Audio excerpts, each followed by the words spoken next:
Okay, so I am not a doctor or medical professional, but because of the pandemic, I've learned a lot about masks in the last year and a half. I have also used masks quite a bit in the past. When I lived in Asia for a couple of years, I learned that people wear masks then and wear them now just as a gesture of kindness and thoughtfulness to their fellow coworkers and friends and neighbors and fellow commuters, just because if they're feeling unwell, they don't want to spread it to other people. And so I love that aspect of living in Asia and of the culture, and thought I would share that little tidbit. In the meantime, I have a little mask here that I'm going to tell you a little bit more about. First, there are at least 4 different levels that I've learned about. One is just like they look like a surgical mask, but they don't really have very much protection. And so those you need to stay away from. You might find that you've got a bunch of inexpensive options, but really look for what it is specifically in terms of the quality and rating that you are purchasing. So levels ATSM levels 1, 2, and 3 are the ones that are actually rated, and this one is a level 2. Level 3 is the one that is most protective of 1, 2, and 3, and you.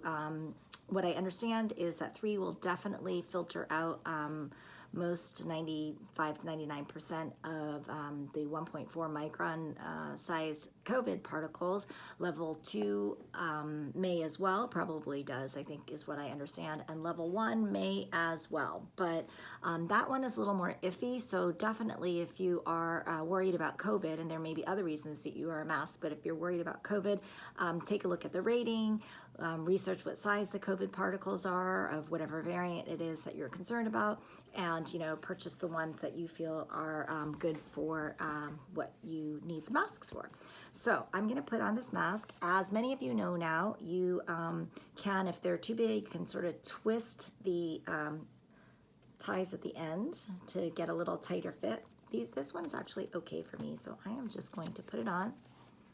And we're going to put at the bridge of the nose. A lot of people wear it down here.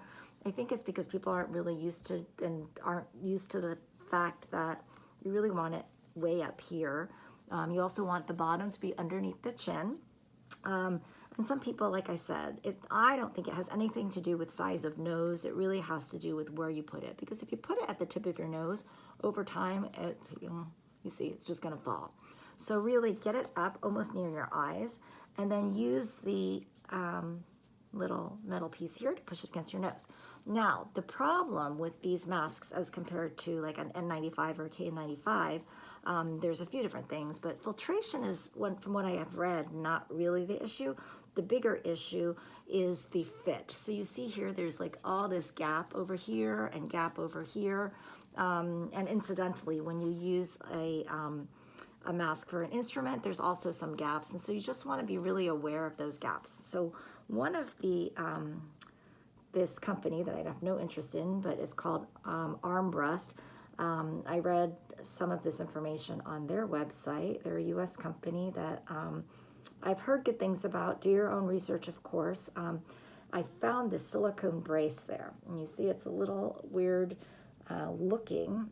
It's got these little bristles in the front, and what you want to do is put this bigger, almost necklace looking side of it over your head, and then the bristles face in so that they can push against your mask and face.